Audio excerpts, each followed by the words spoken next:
Hello बच्चों।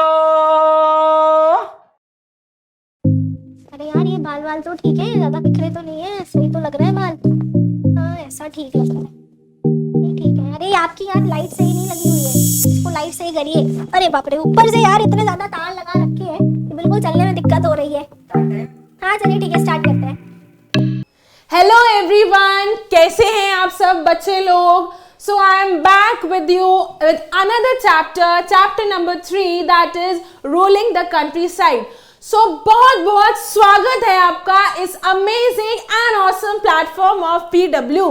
सो I am your very own Shigraf ma'am and बेटा आज के इस लेक्चर में हम chapter number 3 ruling the countryside को पढ़ेंगे। बेटा आज के इस चैप्टर को भी हम एक पूरे कहानी की तरह पढ़ेंगे और इसमें आप देखेंगे कि कंपनी को दीवानी राइट्स मिलने के बाद यहाँ पर कंपनी जो है वो मैक्सिमम रेवेन्यू कलेक्शन पर अब कॉन्सेंट्रेट करती है। सो आज का गोल क्या है? टुडेज गोल इज बेसिकली हम कंपनी के दो रोल्स के बारे में पढ़ेंगे। 2 roles of company, that is collection of maximum revenue. जब कंपनी दीवान बन जाती है, जब उसे दीवानी राइट्स मिल जाते हैं तो उसके खर्चे जो है वो और बढ़ जाते हैं। तो खर्चे और बढ़ने की जब खर्चे और बढ़ जाते हैं तो अपने ही खर्चों को मीट करने के लिए, उनको पूरा करने के लिए यहाँ पर कंपनी जो है वो फोकस करती है ऑन मैक्सिमम रेवेन्यू कलेक्शन पे। ठीक है, तो यहाँ पर हम पढ़ेंगे कि कौन कौन से वो डिफरेंट सेटलमेंट्स कंपनी यहाँ पे करती है for land revenue collection. And we will study about to buy the products it needed and sell what it wanted. यानी अभी तक कंपनी क्या कर रही थी? जो सामान उसे चाहिए था, जिस सामान की उसे जरूरत थी उसे वो खरीदती थी और जो चाहती थी वो बेच लेती थी। तो बेसिकली यहाँ पे जो है कंपनी के 2 रोल्स कैसे हैं।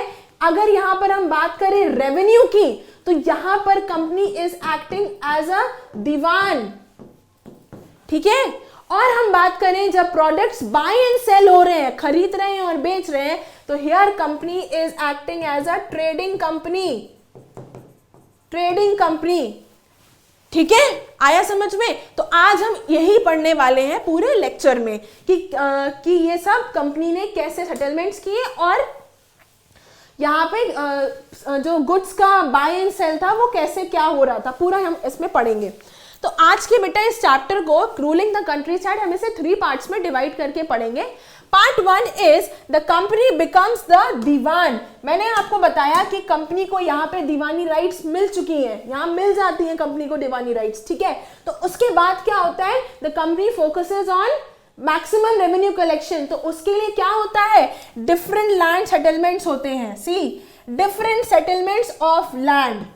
ठीक है, इसके बारे में पढ़ेंगे। डिफरेंट लैंड रेवेन्यूज, जो लैंड रेवेन्यूज हैं उनके बारे में, जो डिफरेंट सेटलमेंट्स करे गए थे लैंड रेवेन्यू कलेक्ट करने के लिए, उसके बारे में इस हेडिंग में पढ़ेंगे। Then we'll go to crops for Europe. अभी तक क्या था? कंपनी जो है वो सामान को खरीद रही थी और बेच रही। जो सामान चाहिए था बेसिकली उसे खरीदती थी और जो चाहती थी वो बेच लेती थी। अब यहाँ पे कंपनी ने सोचा कि क्यों ना हम उन्हीं क्रॉप्स को यहाँ पर उगाएं इंडिया में, जिनकी यूरोपियन मार्केट में डिमांड है। तो कंपनी ने क्या किया था कि बहुत सारे कल्टीवेटर्स को फोर्स किया कि आपको ये वाला क्रॉप उगाना है। ठीक है, तो इस चैप्टर में हम एक क्रॉप के बारे में पढ़ेंगे in detail and that is indigo plantation. Indigo crop के बारे में हम इस चैप्टर में पढ़ेंगे and that too in detail. Then in the third part we will study about the blue rebellion. Blue rebellion क्या है? थोड़ा देखो, कनेक्ट करने की कोशिश करिए। Indigo, blue and blue rebellion. तो यहां पर हम पढ़ेंगे कि यहां पे कल्टीवेटर्स ने क्यों रेबेल किया, क्यों विद्रोह कर दिया कि हम अब इंडिगो प्लांटेशन, इंडिगो नहीं उगाएंगे। Okay, so we will study this in this part of the chapter कि क्यों रिबेल कर दिया था। एंड इसमें ये भी पढ़ेंगे कि जब रिबेल कर दिया कल्टीवेटर्स ने तो यहाँ पे ब्रिटिश गवर्नमेंट ने कैसे उस पर रिएक्ट किया। ठीक है, तो ये है पूरा आपके चैप्टर का जिस्ट जो आज हम पढ़ने वाले हैं।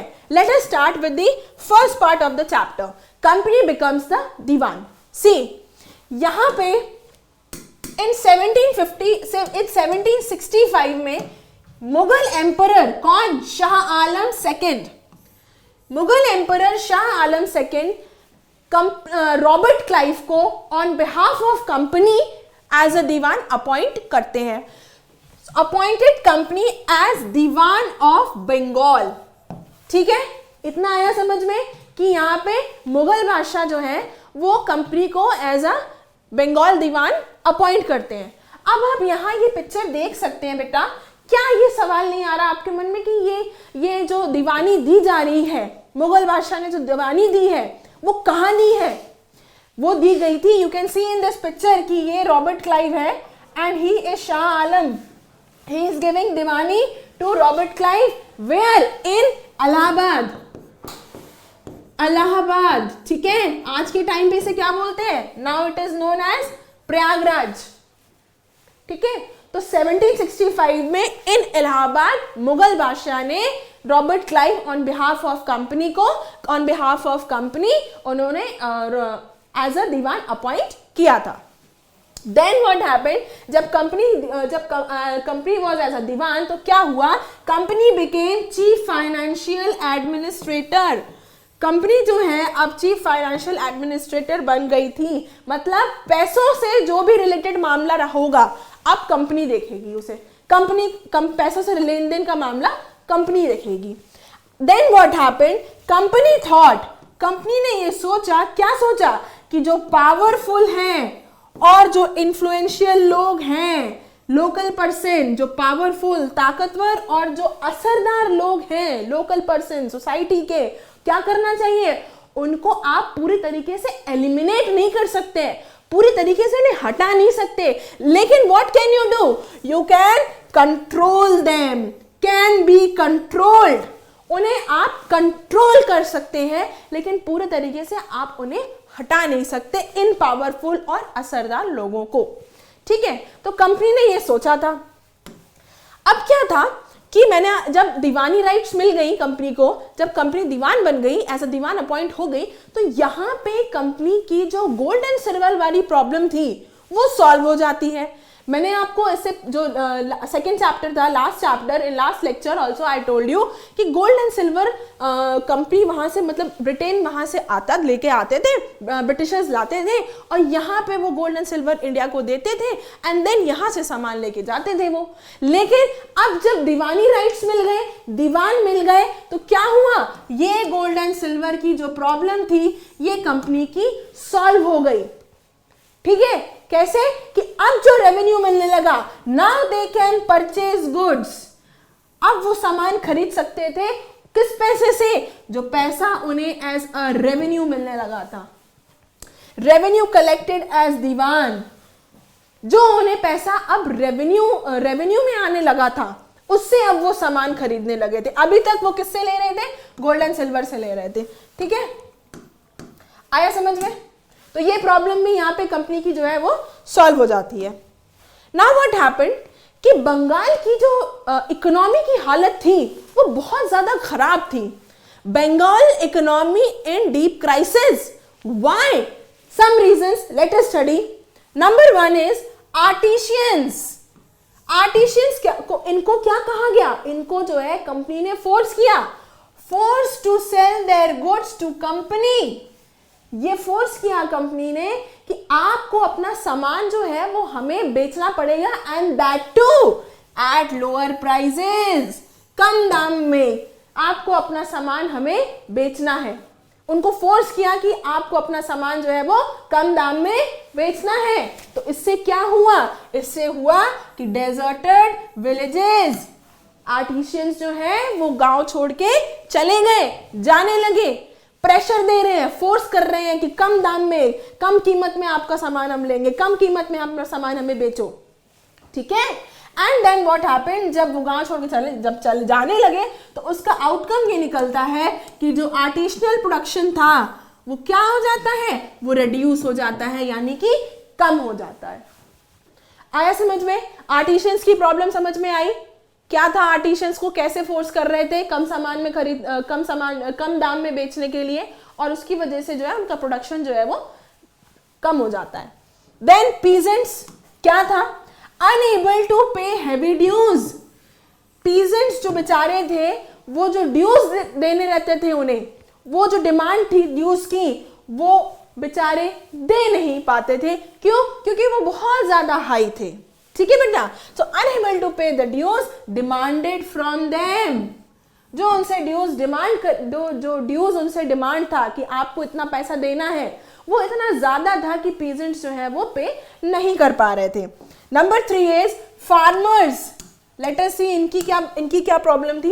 जो एग्रीकल्चरल कल्टीवेशन सिस्टम था, जो एग्रीकल्चर कल्टीवेशन हो रहा था, वो कोलैप्स कर गया था, यानी खत्म पे था। ये भी एक प्रॉब्लम थी बंगाल की डीप क्राइसिस इकोनॉमी के खराब होने की। ठीक है, एग्रीकल्चर प्रोडक्शन नहीं हो रहा है, आर्टिशियंस को फोर्स किया जा रहा है कम दाम में सामान बेचने के लिए, देन पीजेंट्स जो है वो ड्यूज पे नहीं कर पा रहे हैं। ठीक है, और क्या हुआ? नंबर 4, एक अकाल पड़ जाता है, फेमाइन। अकाल पड़ने से यहाँ पे बंगाल की जो पॉपुलेशन थी, 1/3 ऑफ द पॉपुलेशन, ठीक है, क्या हो जाती है? डाइड। बंगाल की 1/3 पॉपुलेशन जो है वो यहाँ पे डाई हो जाती है, यानी पॉपुलेशन डाइड। यानी मतलब कहने का है 10 मिलियन और 1 करोड़। ठीक है, तो these were the some reasons जिसकी वजह से बंगाल की इकोनॉमी जो है वो खराब थी। अब यहाँ पे सवाल ये है कि एग्रीकल्चर प्रोडक्शन को इंप्रूव करना चाहिए। ठीक है, एग्रीकल्चर प्रोडक्शन को इंप्रूव कैसे कर सकते हैं? Need to improve agriculture, how? तो हाउ का आंसर है इन्वेस्टमेंट करने पर। इन्वेस्टमेंट कहां पे? लैंड पे। लैंड पे अगर इन्वेस्टमेंट जो है वो एनकरेज कर दिया जाए तो जो है एग्रीकल्चर का जो कल्टीवेशन है, एग्रीकल्चर जो है वो इंप्रूव हो जाएगी। ठीक है, लेकिन यहाँ पे क्या होता है, यहाँ पे कंपनी जो है वो 20 साल तक इस बात पर डिस्कशन करती रहती है, इस बात पर बातचीत करती रहती है कि क्या करें, कैसे करें कि जो है एग्रीकल्चर इंप्रूव कर पाए हम। देखिए, आप अभी मैं बोल रही हूँ एग्रीकल्चर, ये आपको लास्ट में समझ में आएगा कि why so much focus on agriculture. ठीक है, तो यहाँ पे 20 साल तक ये डिस्कशन होता रहता है। And what the company did, finally company ने क्या किया, यहां पर आ जाता है परमानेंट सेटलमेंट। कब? 1793 में। किसके टाइम पे? लॉर्ड कॉर्नवालिस के टाइम पे। ठीक है, परमानेंट सेटलमेंट आ जाता है। ठीक है, आया समझ में? अब क्या है ये परमानेंट सेटलमेंट, आइए पढ़ते हैं। परमानेंट सेटलमेंट इज कि कंपनी ने राजास एंड तालुकदार्स को एज अ जमींदार मान लिया था। ठीक है, आया समझ में? अब क्या था, दी जमींदार्स, राजास एंड तालुकदार्स को कंपनी ने एज जमींदार्स मान लिया। अब ये जमींदार्स की क्या था, they were asked to collect rent. उनकी ये जिम्मेदारी थी कि आपको ये रेंट कलेक्ट करना है। किससे? पीजेंट से। पीजेंट से आपको ये रेंट कलेक्ट करना है और फिर जो रेवेन्यू आएगा वो आपको कंपनी को पे करना है। एंड पे रेवेन्यू टू द कंपनी, और जो रेवेन्यू है वो आपको कंपनी को पे करना है। ठीक है, अब क्या था, the amount, very important, the amount of revenue का जो अमाउंट था उसको क्या कर दिया था, जो कंपनी को देना था वॉज फिक्स्ड। उसको क्या कर दिया बेटा, फिक्स कर दिया। मतलब कहने का ये है, ये परमानेंटली फिक्स्ड हो गया। अगर एक गांव ए है तो एक ए से 100 रुपए फिक्स कर दिए कि इस गांव से 100 रुपए आएंगे, फिक्स है। इसका मतलब क्या हुआ, no increase ever in future. इसका मतलब ये हुआ कि आने वाले टाइम में ये पैसा, ये रेवेन्यू कभी नहीं बढ़ाया जाएगा, कभी भी रिवाइज नहीं होगा। आया समझ में? ठीक है, समझ में आ रहा है ना कि जो अमाउंट फिक्स किया, अमाउंट जो रेवेन्यू का था वो फिक्स कर दिया था, यानी आने वाले टाइम में वो कभी भी बढ़ाया नहीं जाएगा। एंड क्या हुआ, ऑन फेलियर, किसका फेलियर, ऑफ पेमेंट, काहे का पेमेंट, रेवेन्यू का payment. On failure of payment, अगर कोई जामीनदार जो है वो ये पेमेंट, वो ये रेवेन्यू नहीं दे पाता है, तो क्या होगा, उसकी जामीनदारी वुड लैप्स, उसकी जामीनदारी उससे ले ली जाएगी। ठीक है, अगर कोई जामीनदार नहीं पे कर पा रहा है, उसकी जामीनदारी उससे ले ली जाएगी। सो this was permanent settlement of 1973। ठीक है, 1793, okay, I am mistaken. Okay, तो यहाँ पे अब जब कंपनी ये परमानेंट सेटलमेंट लेकर आई थी, तो यहाँ कंपनी की कुछ एक्सपेक्टेशंस थी। कंपनीज एक्सपेक्टेशंस क्या थी? कंपनी की एक्सपेक्टेशंस, लेट अस सी कंपनीज एक्सपेक्टेशंस क्या थी।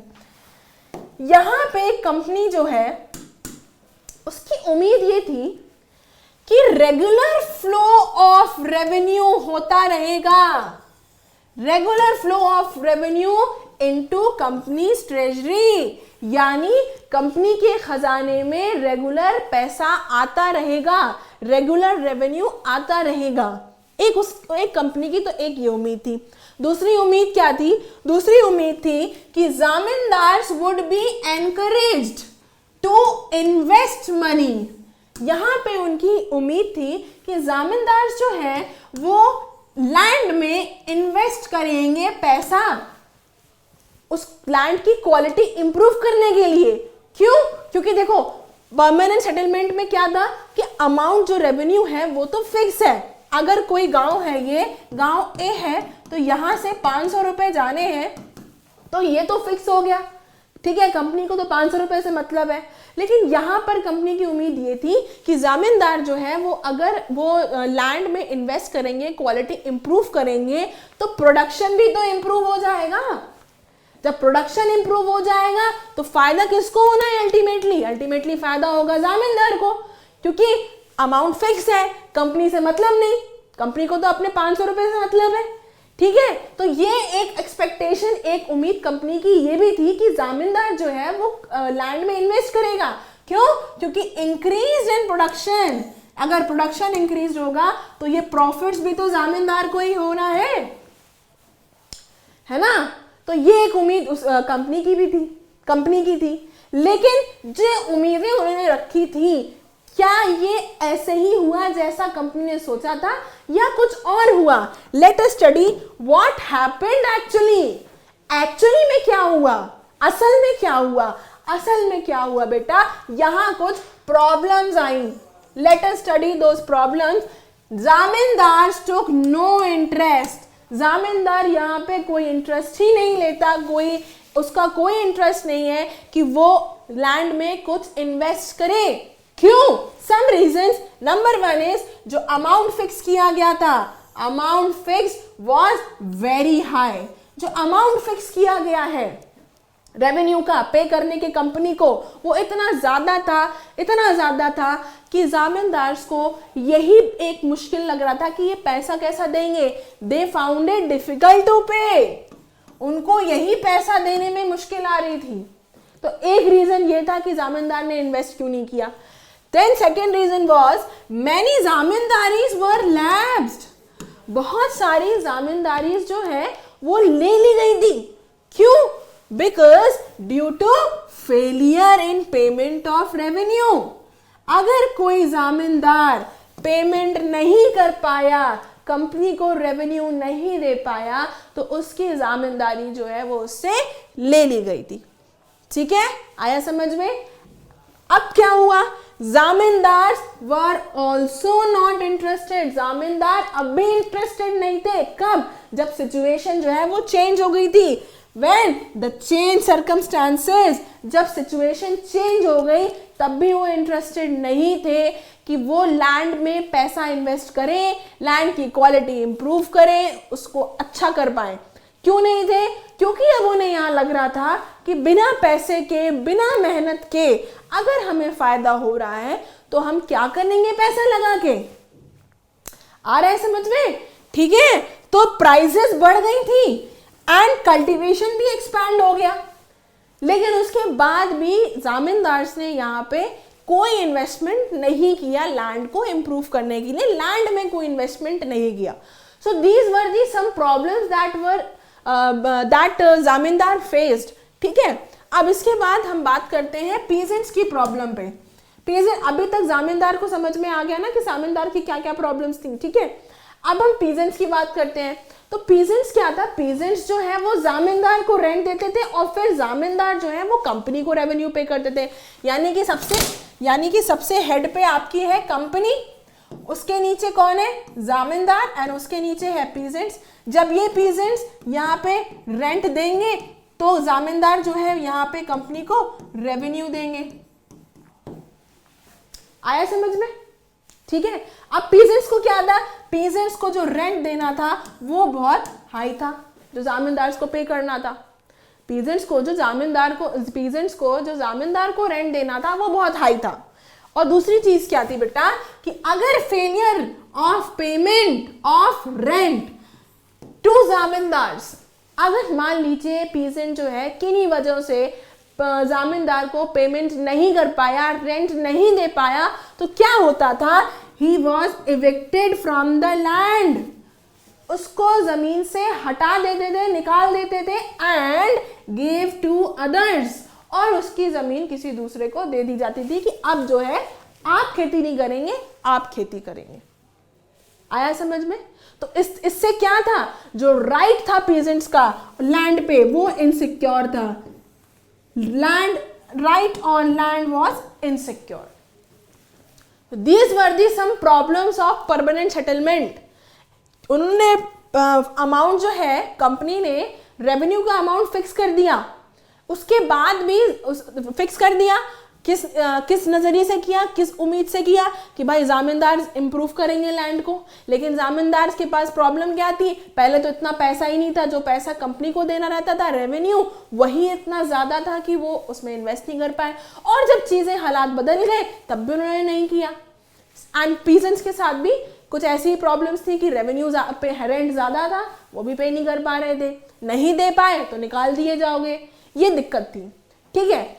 अब जब ये हो रहा था तो यहां पे इन प्रॉब्लम्स का आउटकम ये निकला कि यहां पर एक नया सिस्टम डिवाइज हो गया।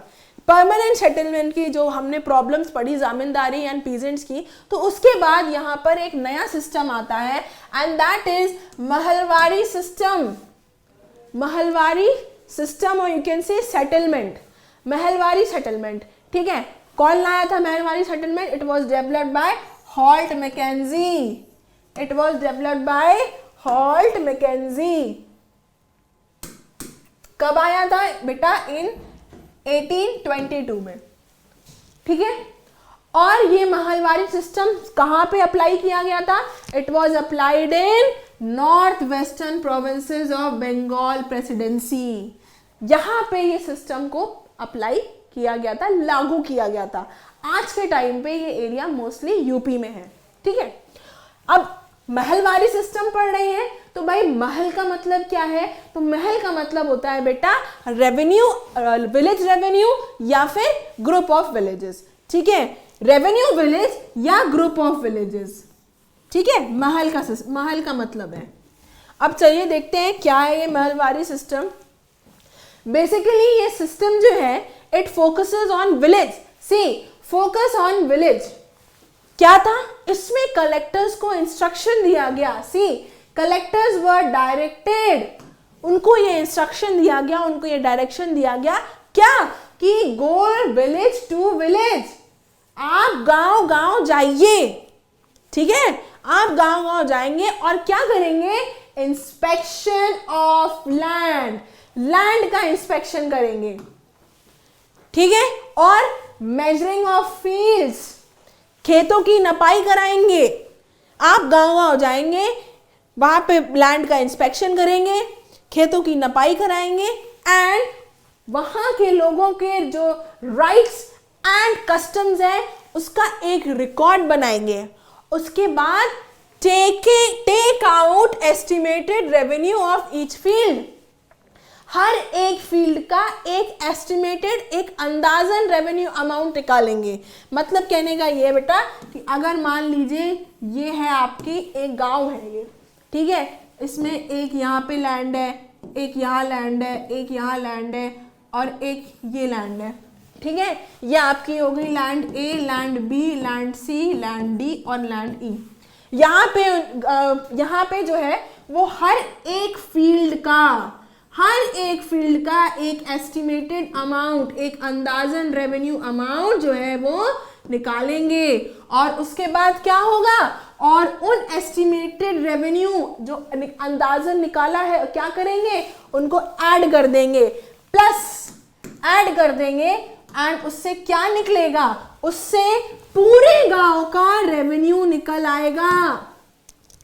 आया समझ में? उससे क्या होगा, पूरे गांव का रेवेन्यू आ जाएगा। जैसे मान लीजिए ए में आपको लैंड ए है, उसका आपका रेवेन्यू आ रहा है 20, ठीक है, बी का आ रहा है 30, सी का आ रहा है 100, डी का आ रहा है 70 और ई का आ रहा है 30। तो यहाँ पे क्या है, विलेजेस, यहाँ पे दिस कलेक्टर्स गए, नपाई कराई, मुआयना किया, अंदाजन एक रेवेन्यू अमाउंट निकाला, और इस पूरे गांव का नाम है मान लो एक्स गांव है, ये एक्स विलेज है, तो उन्होंने अंदाज निकाला कि जो लैंड ए है उससे इतना पैसा, लैंड बी से इतना पैसा, सी से इतना, और जब सबको ऐड कर दिया 20, 30, 100, 70, 30, तो क्या निकला, ये निकला पूरे गांव का पूरे गांव का रेवेन्यू कितना आया, यार आई एम राइटिंग एक्स, ये आया आपका 250, यानी एक्स विलेज का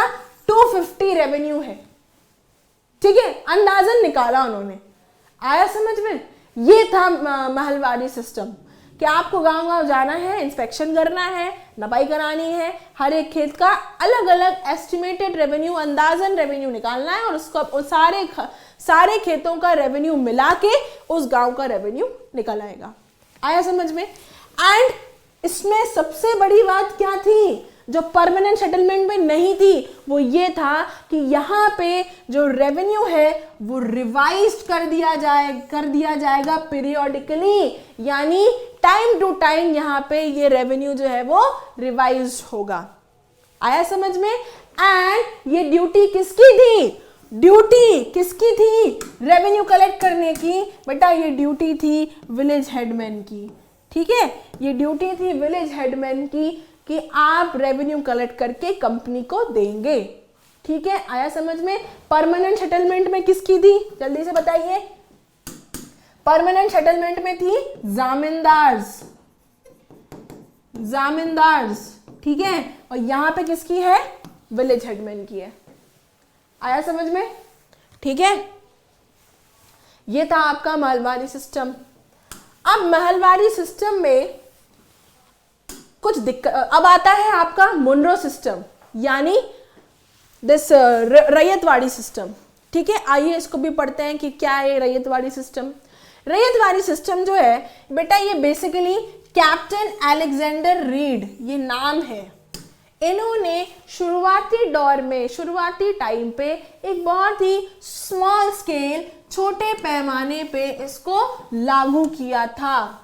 इस सिस्टम को, रैयतवाड़ी सिस्टम को कैप्टन अलेक्जेंडर रीड ने एक छोटे से पैमाने पे इसको लागू किया था। कहां पे?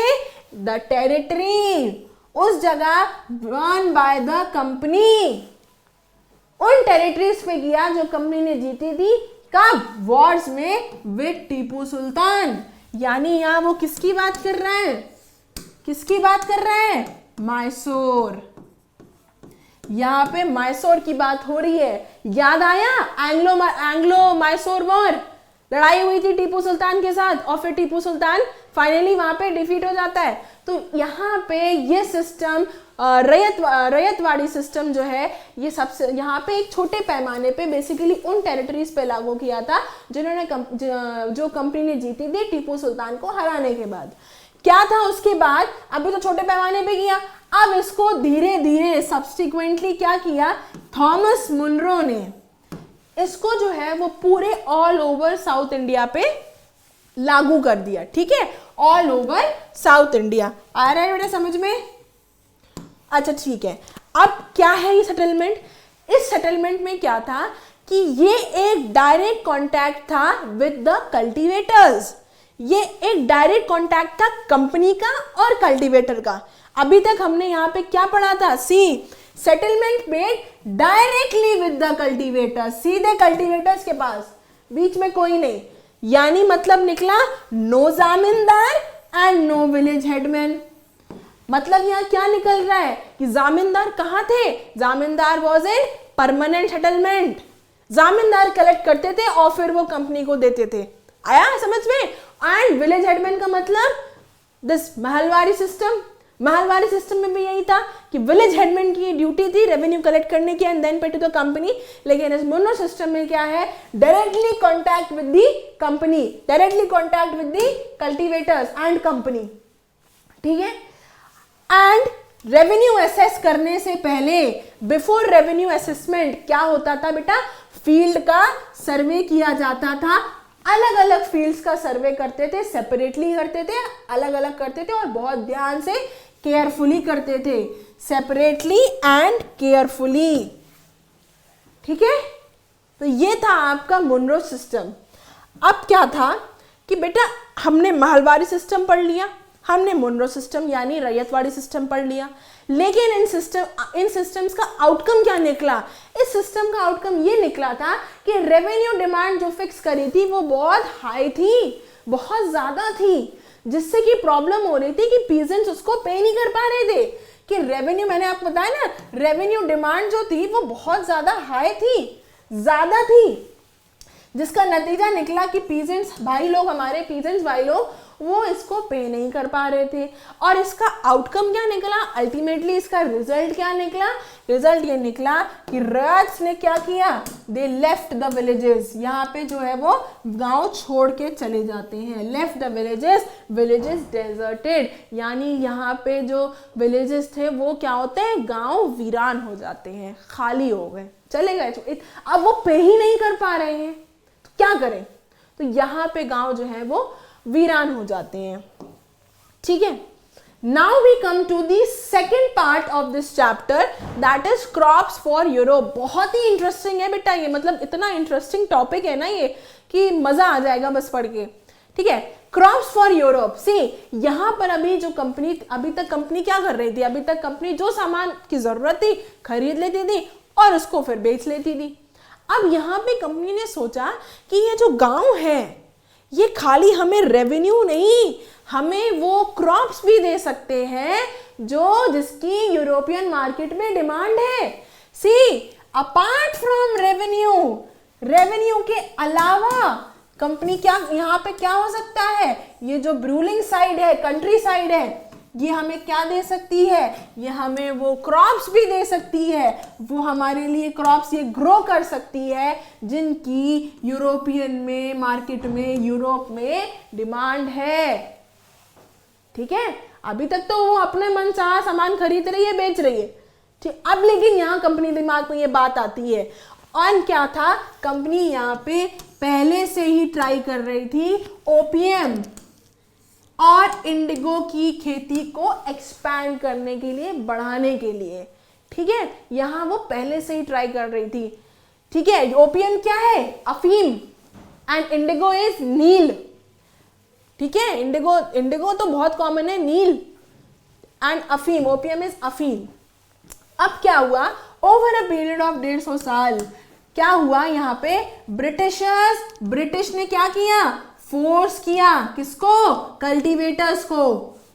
क्या फोर्स किया कि अब आप डिफरेंट क्रॉप्स और दूसरे क्रॉप्स भी प्रोड्यूस यानी कि उगाएंगे हमारे लिए।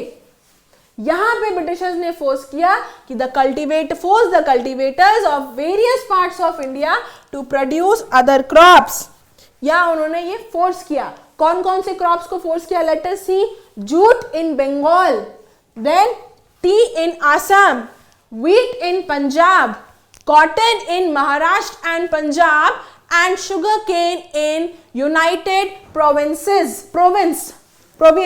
that is UP। ठीक है। इन क्रॉप्स पे उन्होंने क्या किया, फोर्स किया। अब बेटा मैं आपको बहुत क्लियर कर दूं कि कितने सारे क्रॉप्स पे फोर्स किया कि ये उगाइए, लेकिन इस चैप्टर में हम एक ही क्रॉप के बारे में पढ़ेंगे एंड दैट इज इंडिगो। आया समझ में? तो दीज वर दी क्रॉप्स जिसपे जो है ब्रिटिश ने फोर्स किया कि इनको उगाइए। अब सवाल आता है कि इंडिगो की इतनी डिमांड क्यों थी, why the demand of Indian Indigo. क्यों इतनी डिमांड थी? तो क्या था कि इंडियन इंडिगो जो है बेटा वो यूरोप में कम क्वांटिटी में जाता, मतलब कम क्वांटिटी में पाया जाता था। वहां पे जो है यूरोप में ये कम पाया ही जाता था, ठीक है। तो क्या था, इसकी वजह से दाम ज्यादा था और वहां पे उसका ऑल्टरनेटिव था वोड। वोड वाज द ऑल्टरनेटिव।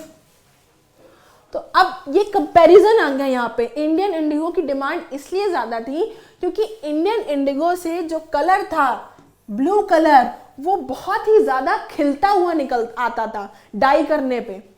इंडिगो को यूज करते थे डाई करने के लिए, और जो कलर आता था डाई करने पे that was very rich in colour, बहुत ही खिलता हुआ कलर आता था। वेयरएज अगर हम बात करें वोड की, तो यहाँ पे जो है वॉयलेट एंड ब्लू कलर की डाई होती थी इससे, और ये जो है थोड़ा सा पेल एंड डल, थोड़ा सा फीका कलर था ये, ठीक है। एक तो रीजन ये हो गया कि इंडिगो की डिमांड क्यों थी। ये इसका ऑल्टरनेटिव है वोड का। वोड कहाँ पाया जाता है? ये यूरोपियन कंट्रीज में पाया जाता है वोड। एंड इंडिगो, इंडिगो आपका इंपोर्ट होके जाता था, यूरोप इंपोर्ट करता था इंडिगो, ठीक है। तो अवेलेबल इन स्मॉल क्वांटिटी, ठीक है। यूरोप में ये स्मॉल क्वांटिटी में पाया जाता था। अच्छा, इंडिगो कहाँ उग सकता है? इंडिगो उगाया जा सकता है आपके ट्रॉपिकल जोन्स में, and wood it will grow in temperate zone.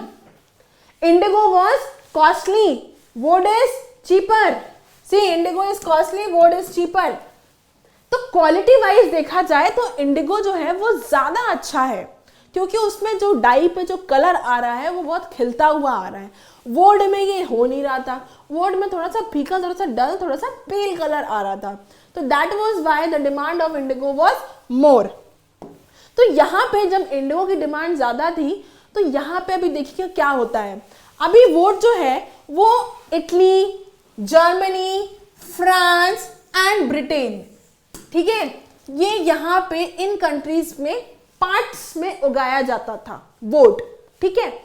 और क्या हुआ, to avoid competition from indigo, देखिए यहाँ क्या हो रहा है, इंडिगो से कंपटीशन अवॉइड करने के लिए। क्यों? क्योंकि इंडिगो तो क्वालिटी वाइज बहुत अच्छा है, तो उससे कंपटीशन अवॉइड करने के लिए, क्योंकि अगर इंडिगो आएगा तो इनका सामान कौन खरीदेगा, ठीक है ना। और वैसे ही इंडिगो की डिमांड है, तो इंडिगो से कंपटीशन अवॉइड करने के लिए यहाँ पे क्या हुआ, यहाँ पे दीज कंट्रीज, इन्होंने क्या किया, इन्होंने अपनी गवर्नमेंट को प्रेशराइज किया।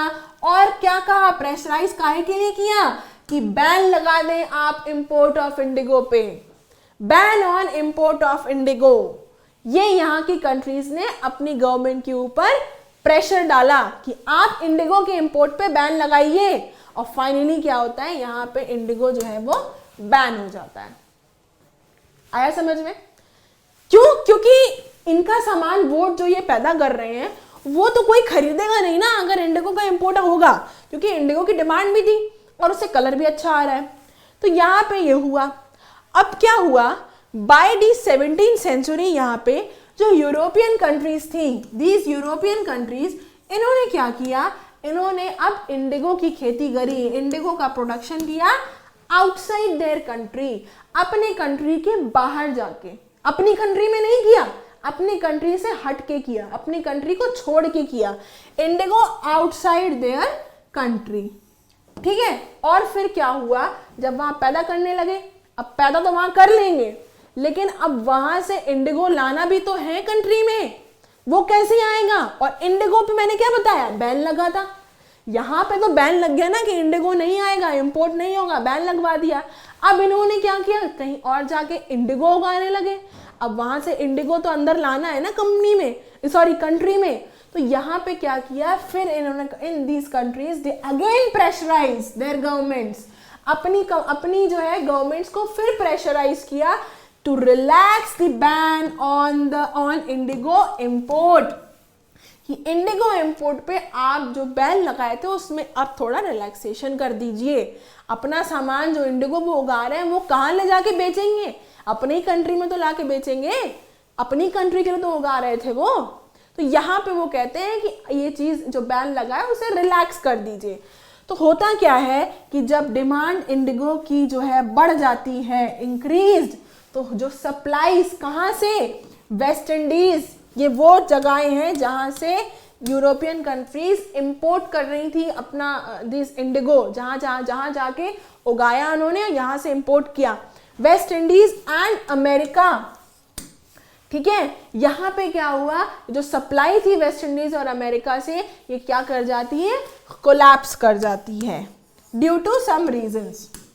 किन्हीं वजहों की वजह से यहाँ पे जो सप्लाईज थी, जो जगहें थी जहाँ से इंडिगो की सप्लाई हो रही थी, यहाँ पे ये जो है कोलैप्स कर जाती है। ठीक है, अब जब कोलैप्स कर गई तो हुआ क्या कि 1783 से लेके 1789 के बीच में इंडिगो का जो प्रोडक्शन था वो दुनिया में फेल बाय हाफ, आधा हो गया था। इतना आया समझ में, आया ना समझ में कि यहाँ पे इंडिगो का प्रोडक्शन जो है वो हाफ हो जाता है। अब इंडिगो का प्रोडक्शन हाफ हो गया है तो अब भाई क्या करें, कहाँ से इंडिगो लाएं, डिमांड तो इंडिगो की है। तो यहाँ पे क्या होता है, ब्रिटेन जो है वो वापस इंडिया की तरफ मुंह देखता है, इंडिया की तरफ देखता है। ठीक है, और उस वक्त इंडिगो की डिमांड बहुत थी। बंगाल का जो इंडिगो था, बंगाल इंडिगो, क्या किया इसने, डोमिनेटेड, कहाँ, वर्ल्ड मार्केट, पूरे दुनिया में छाया हुआ था बंगाल इंडिगो, पूरे दुनिया में छाया हुआ था। ठीक है, तो यहाँ पे क्या हुआ, जैसे कि अगर हम बात करें फॉर एग्जांपल 1788 में जो इंडिगो का इंपोर्ट था ब्रिटेन में वो कितना था, इट वाज ओनली 30%। सिर्फ इतना ही गया था, इसी वजह से वो महंगा था और इसी वजह से वो दूसरा ऑल्टरनेटिव उन्होंने चूज किया था, वोट। तो यहाँ पे 1788 में जो इंडिगो, इंडियन इंडिगो था जो ब्रिटेन में, उसका इंपोर्ट सिर्फ 30% था। लेकिन इन 1810 में it had gone up to 90%, 95%, ये बढ़ गया था 95% तक। सिर्फ 30% था कब, 88 तक, 1788 तक, लेकिन 1810 में ये हो गया 95%, इतना बढ़ गया। ठीक है, तो अब क्या हुआ, seeing the rapid increase in Indigo trade, जब ये देखा गया कि ये जो है इंडिगो के व्यापार में इतनी तेज, इतनी जल्दी उछाल आया है, तो यहाँ पे कंपनी के कुछ ऑफिशियल्स क्या करते हैं, अपनी अपनी जॉब्स छोड़ देते हैं, लेफ्ट देयर जॉब्स, और फिर क्या करने लग जाते हैं, इंडिगो बिजनेस स्टार्ट करने लग जाते हैं। ठीक है, यहाँ पे ऑफिशियल्स जो हैं अब अपनी जॉब छोड़ देते हैं, इंडिगो बिजनेस स्टार्ट करने लग जाते हैं, क्योंकि उन्होंने देखा था कि इंडिगो ट्रेड में इतना ज़्यादा उछाल आ रहा है, कहाँ 30% और कहाँ 95%। ठीक है, और क्या हुआ था, पीपल फ्रॉम स्कॉटलैंड, स्कॉटलैंड के लोग और ब्रिटेन के लोग भी यहाँ इंडिया आए थे, केम टू इंडिया, काहे के लिए, एंड स्टार्टेड इंडिगो बिजनेस, और वो भी यहाँ आके इंडिगो बिजनेस स्टार्ट करते हैं एज प्लांटर्स। आया समझ में, ये लोग भी आ जाते हैं और यहाँ पे इंडिगो बिजनेस स्टार्ट कर देते हैं। मतलब आप ये देखिए कि बंगाल इंडिगो कितना ज़्यादा छाया हुआ था, डिमांड कितनी थी उसकी, पूरे मार्केट में, पूरे वर्ल्ड में छाया हुआ था, डिमांड बढ़ जाती है उसकी, फिर कंपनी के ऑफिशियल्स अपनी अपनी नौकरियाँ छोड़ देते हैं और इसमें इंडिगो में बिजनेस स्टार्ट कर देते हैं, और उसके बाद ये लोग भी आ जाते हैं स्कॉटलैंड एंड ब्रिटेन। अब क्या हुआ, अब सवाल है कि how was Indigo cultivated, system क्या था इंडिगो कल्टीवेशन का। तो बेसिकली बेटा यहाँ पे इंडिगो कल्टीवेशन का दो सिस्टम थे, एक है आपका nij cultivation and another one is ryoti cultivation. ठीक है, चलिए let us study this nij cultivation. क्या है ये निच कल्टीवेशन?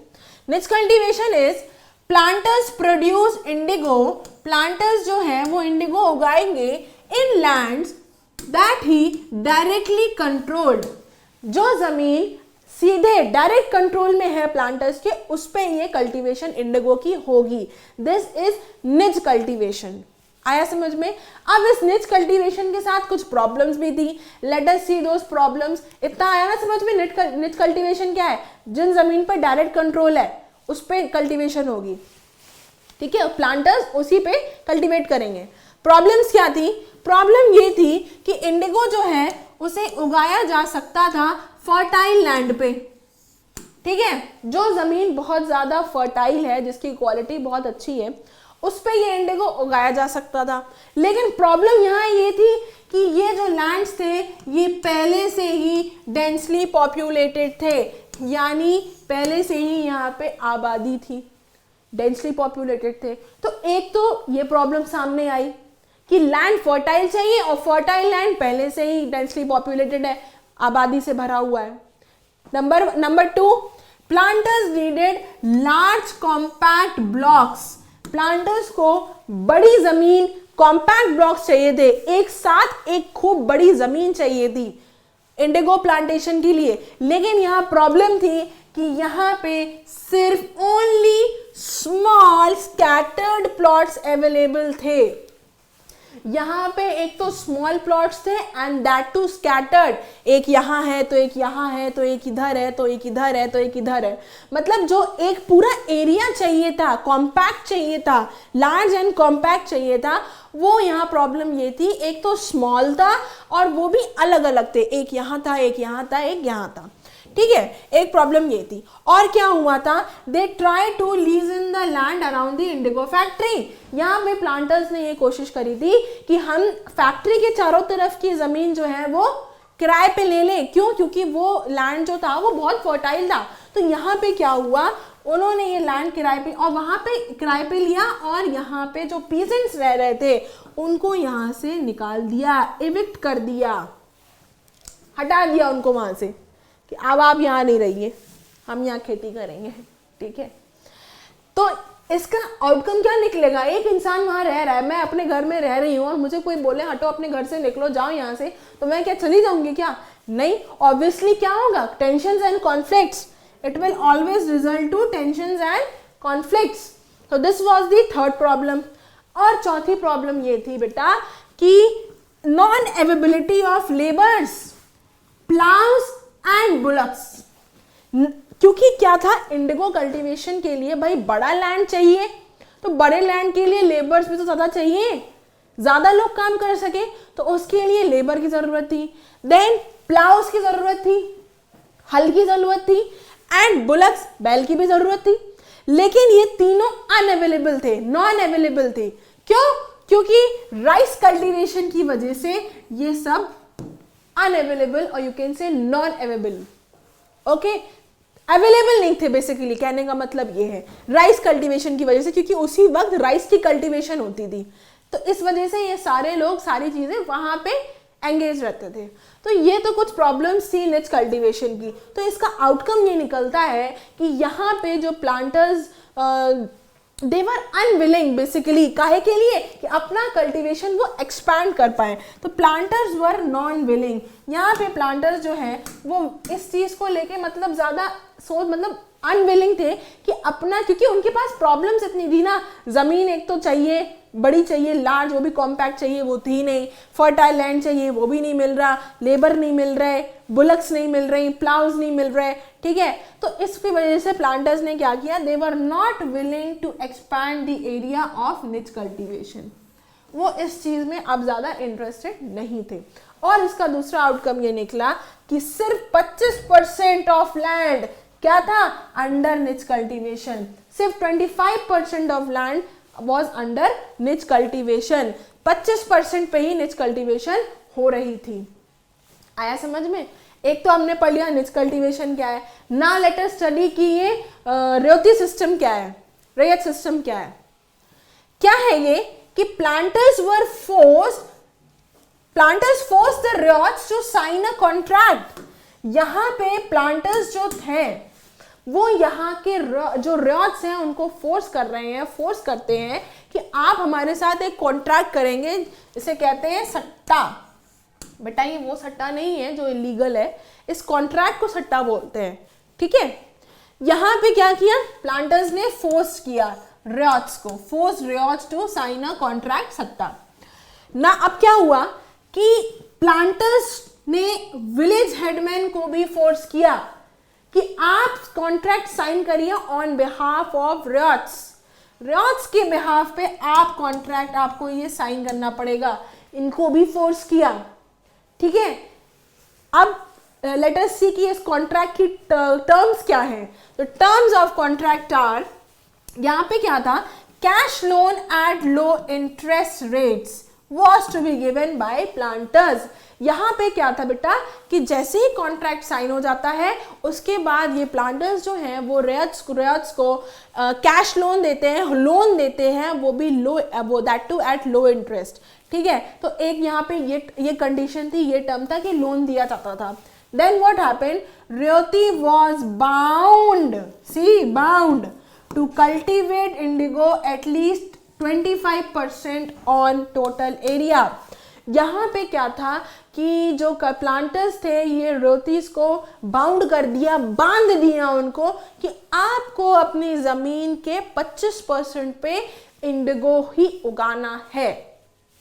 ठीक है, then seed and drill was provided by planters, यानी बीज और बीज बोने की मशीन ये कौन देगा, प्लांटर्स देंगे। और इन रेवतीस का, इन कल्टीवेटर्स का क्या काम था, जमीन को तैयार करना, सॉइल को तैयार करना, उसमें बीज बोना, एंड ये सब चीजें जो है वो सब cultivators, this rats will see cultivators. Preparing soil, sowing seeds will be done by cultivators. तो ये था आपका रियोती सिस्टम जिसमें प्लांटर्स जो है वो village headman on behalf of ryots and ryots को फोर्स कर रहे हैं to do a contract with them. अब यहाँ पे भाई इसके साथ भी कुछ ना कुछ प्रॉब्लम्स थी रियोती कल्टीवेशन के साथ। लेट अस सी सम प्रॉब्लम्स। प्रॉब्लम ये थी बेटा कि जो पीजेंट्स थे जो वो इंडिगो उगा रहे थे उसका प्राइस इनको बहुत कम दिया जाता था, प्राइस बहुत कम थी इंडिगो प्रोडक्शन की, जो इंडिगो ये प्रोड्यूस कर रहे थे। ठीक है, सबसे पहली प्रॉब्लम है ये। दूसरा क्या था, loan cycle never ended. Loan cycle है ये, लोन की जो साइकिल है वो कभी खत्म ही नहीं होती थी। मतलब क्या हुआ कि कॉन्ट्रैक्ट किया, प्लांटर्स ने पैसे दिए, फिर रेयर कल्टीवेटर्स ने इंडिगो उगाया, इंडिगो जब उग गया उसका हार्वेस्ट होने के बाद उन्होंने प्लांटर्स को इंडिगो दिया। जब प्लांटर्स को इंडिगो दिया फिर प्लांटर्स ने इनसे कॉन्ट्रैक्ट करा लिया, फिर पैसा दिया, फिर इंडिगो उगा प्लांटर्स को दिया, and again this cycle goes on. ठीक है, तो never ending of loan cycle. And क्या था, एक डिस्प्यूट भी था between these two planters and cultivators. Planters जो है वो उनको बोलते हैं, फोर्स करते हैं कि आपको अपनी जमीन का बेस्ट जो सॉइल है उस पे आप इंडिगो उगाएंगे। तो अब डिस्प्यूट किस बात का था, यूज ऑफ बेस्ट सॉइल का डिस्प्यूट था कि आपको इंडिगो उगाने के लिए सबसे बढ़िया, बेस्ट, एकदम बढ़िया वाले लैंड पे आपको इंडिगो उगाना है, आपकी जो लैंड है उस पे। ठीक है, अपनी ही लैंड, आपका ये एरिया है, मान लो ये लैंड है कल्टीवेटर की और ये वाला एरिया एकदम फर्टाइल है। ठीक है, ये एरिया फर्टाइल है, तो ये एक डिस्प्यूट था कि आपको यहीं पे इंडिगो उगाना है। इंडिगो आया समझ में? तो these were the some problems of ryoti system. अब क्या था, इतना ज्यादा ऑपरेसिव सिस्टम था, पैसे कम दे रहे हैं, मेहनत किसान की लग रही है, पैसे कम दे रहे हैं उसको।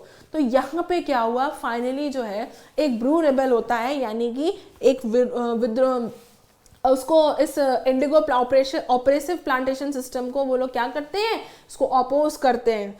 इसका ब्लू रेबेलियन एंड आफ्टर क्या है, लेट अस स्टडी। मार्च 1859 में क्या हुआ था बेटा कि हजारों लोगों ने, हजारों रॉयट्स ने, हजारों कल्टीवेटर्स ने क्या किया, बंगाल में ये मना कर दिया, बंगाल रिफ्यूज कर दिया कि अब हम इंडिगो नहीं उगाएंगे, मना कर दिया, अब हम इंडिगो नहीं उगाएंगे, बहुत कर ली, अब नहीं उगा रहे। फिर क्या हुआ, रॉयट्स रिफ्यूज्ड, और किस चीज के लिए मना किया कि अब हम रेंट्स भी नहीं देंगे प्लांटर्स को, अभी तक जो हम रेंट्स दे रहे हैं हम वो भी नहीं देंगे। ठीक है, और इसका नतीजा क्या निकला, रिजल्ट क्या निकला, these riots they attacked on Indigo factory, ये जाके इंडिगो फैक्ट्री पे अटैक करते हैं विद देयर आर्म्स। ठीक है, एक इन्होंने इंडिगो फैक्ट्री पे जाके अटैक किया। विमेंस ने क्या किया, विमेंस भी जो है they also turned up with kitchen implements, kitchen के बर्तनों के साथ ये भी आ गए नीचे लड़ने को। हाथ में चाकू, बेलन, चिमटा सब लिए हैं, पॉट्स, यूटेंसिल्स, भगोना, पतीली सब लिए हैं, ठीक है। तो they also participated in this rebel. And क्या हुआ था, जो प्लांटर्स के आदमी थे, प्लांटर्स मैन, उनको क्या किया, सोशली जो है वो बायकॉट कर दिया उनको। वो लोग जो प्लांटर्स के लिए काम कर रहे थे उनको सोशली बायकॉट कर दिया, और प्लांटर्स के एजेंट्स जिन्हें कहते हैं गोमस्ताज, इनको भी पकड़ पकड़ के रियाट्स ने, कल्टीवेटर्स ने पकड़ पकड़ के मारा खूब, ठीक है। तो they were also beaten up and ryots swore, यहाँ पे कल्टीवेटर्स यानी रियाट्स ने ये कसम खाई, दे सोर क्या, कि neither to take loans in future, कि आगे कभी भी अब हम लोन नहीं लेंगे, and not to be bullied by the lathiyals, और ना ही हम इन लठियाल से डरेंगे या मार खाएंगे, या मतलब इनका हम ये अत्याचार नहीं सहेंगे। ये चीज यहाँ पे जो है रियाट्स ने कसम खाई थी। लाठियाल्स कौन है बेटा, बड़े बड़े छोटे छोटे लोग जिनके हाथ में लाठी होती है, दिखा है ना, हाँ वही है, ठीक है।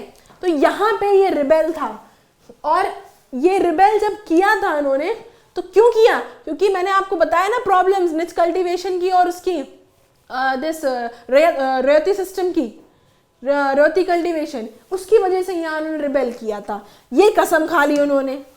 अब यहाँ पे ये कसम खाने के बाद यहाँ कुछ लोगों के रोल्स आते हैं, जैसे कि दिस जामींदार्स एंड विलेज हेडमैन।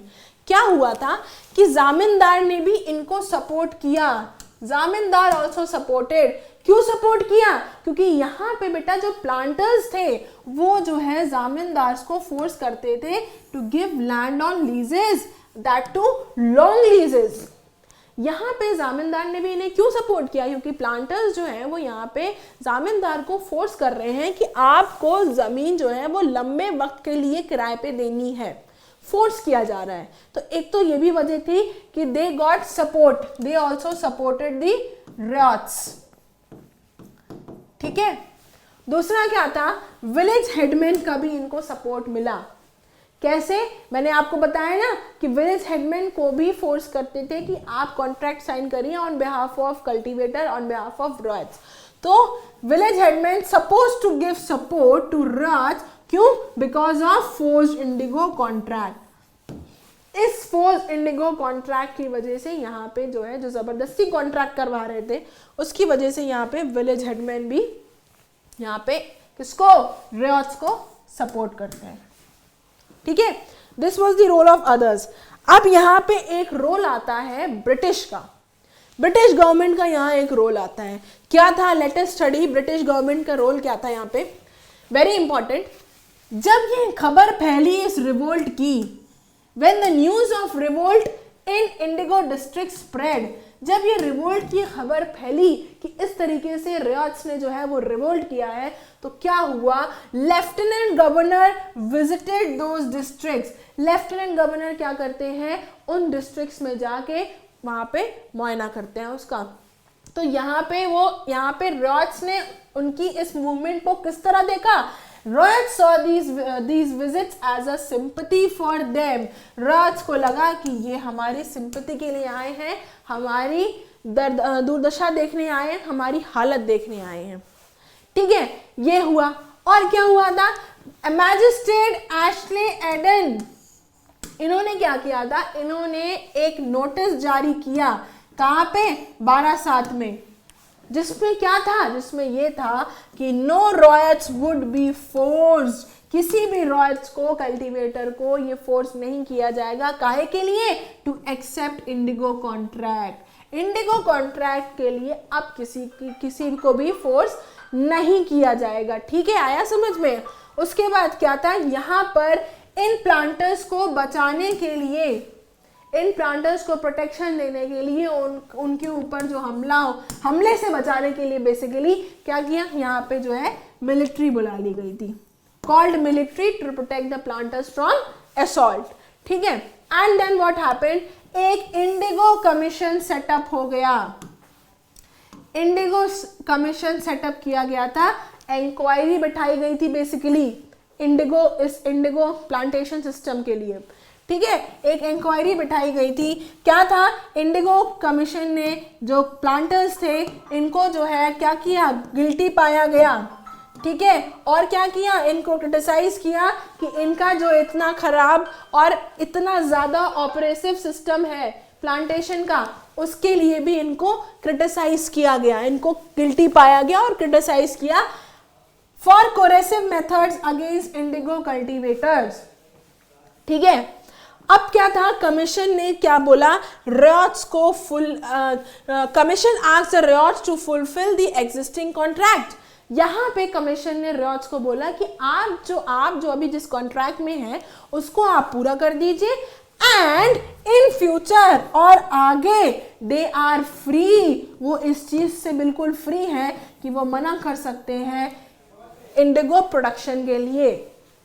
ये थे ब्रिटिश गवर्नमेंट के कुछ स्टेप्स जो उन्होंने लिए थे। लेफ्टिनेंट गवर्नर वहाँ जाते हैं मुआयना करने के लिए, वहाँ के रॉयत समझते हैं कि वो एक सिंपैथी, उनकी मूवमेंट को एज अ सिंपैथी देखते हैं। देन मैजिस्ट्रेट उन्होंने एक नोटिस जारी किया जिसमें लिखा था कि कोई भी रॉयट्स को अब फोर्स नहीं करेगा to accept the indigo contract. And then what happened, एक मिलिट्री बुलाई गई to protect these planters from assault, and एक कमीशन सेटअप हो गया था, इंडिगो कमीशन। और इस इंडिगो कमीशन में इंक्वायरी हुई जिसमें जो है प्लांटर्स जो है वो गिल्टी पाए जाते हैं, और this indigo commission they also criticise the planters, इतना ऑपरेसिव और ख़राब सिस्टम जो इंडिगो प्रोडक्शन का था उसके लिए उनको क्रिटिसाइज किया जाता है।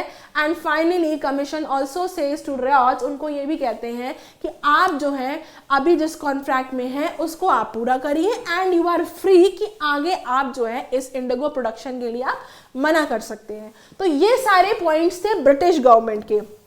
ठीक है, अब इसका आउटकम क्या निकला, इसका आउटकम जब मना कर दिया तो इसका आउटकम ये निकला कि यहाँ पे इंडिगो प्रोडक्शन जो है वो बंगाल में कोलैप्स कर जाता है, यानी कि खत्म, ऑलमोस्ट खत्म पे था, खत्म हो जाता है कह सकते हैं आप। ठीक है, क्योंकि कोलैप्स कर दिया। यहाँ फिर क्या हुआ, प्लांटर्स जो हैं वो अब शिफ्ट कर जाते हैं बिहार में, बंगाल से भगाए गए बिहार आ गए।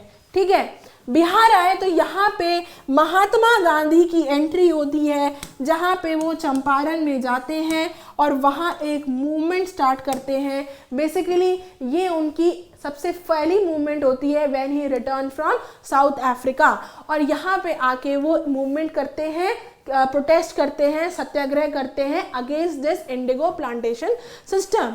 एंड फाइनली क्या होता है कि with the discovery of synthetic dies, synthetic dies की डिस्कवरी पे होता क्या है कि प्लांटर्स का जो बिजनेस है वो इफेक्ट हो जाता है, उन पे असर आने लग जाता है, इंडिगो प्रोडक्शन जो है वो क्योंकि कम होने लग जाता है। ठीक है, so this was the outcome. So यहाँ पे अब हमारा लेक्चर जो है वो, यहाँ पे हमारा चैप्टर जो है वो एंड हो जाता है। तो आपको अब यहाँ समझ में आ गया होगा होपफुली कि कैसे कंपनी ने पहले रेवेन्यू कलेक्शन के लिए सेटलमेंट्स कौन से लाई थी, एंड उसके बाद इंडिगो यहाँ पे क्यों इतनी डिमांड थी इंडिगो की, एंड कंपनी ने क्या क्या यहाँ पे ब्रिटिशर्स ने बेसिकली क्या क्या तरीके अपनाए थे इंडिगो प्लांटेशन के, कौन कौन से वो कल्टीवेशन सिस्टम्स थे। So that's all for today from my side, and मेहनत करते रहिए, हंसते रहिए। Thank you very much, have a good day. पढ़ाई करते रहें, ऑल द वेरी बेस्ट।